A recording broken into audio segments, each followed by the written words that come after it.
прижава за обљуба врз немоќно лице, заслужената казна не ја добил.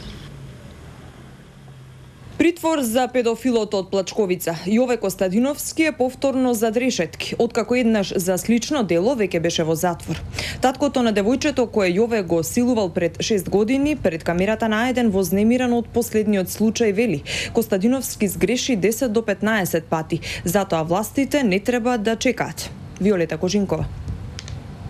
30-дневен притвор за педофилот Јове Костадиновски кој силуваше 2 13-годишни момчиња, штитеници на домот 11 октомври од Скопје, а едното од нив го држеше во заложништво 23 дена на планината Плачковица.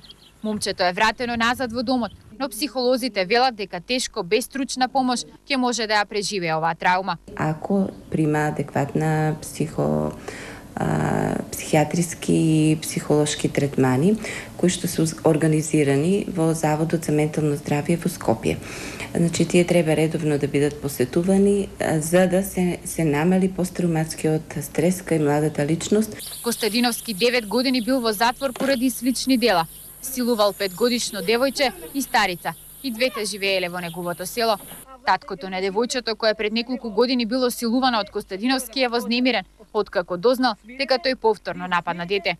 Толку сум возмирен, още ми кажете за овај случај. На него не му е прва грешка во. На него му е беше 10-15 грешки направени во вакви случај. Затоа властта да не чека ништо, на мене дете ми силувано. Извршителите на сексуални деликти како Костадиновски, откако ќе ја ослужат казната, се оставени без стручен надзор, затоа честопати ги повторуваат своите дела. Во затворите со нив работат психолози, но потоа се оставени сами на себе. И мислам дека во нашиот процес на ресоциализација што се одвива во затворите, токму недостасува едно адекватно постпенално прифаќање на самите осудени лица.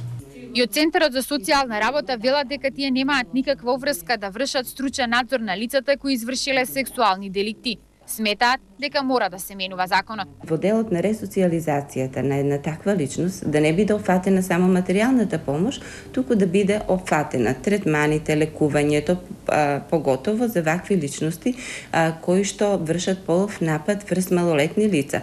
Со реакција по последните случаи на педофилија се јави и првата детска амбасада Меѓаши.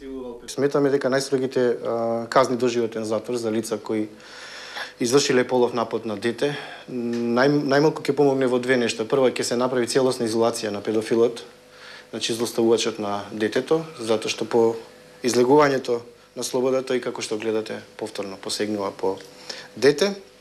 И втората да биде една опомена за сите идни случаи. Поради се поголемиот број на пријавени случаи на педофилија, државата, сметаат психолозите, ќе мора да формира посебни институции кои ќе работат со жртвите, но и со сторителите.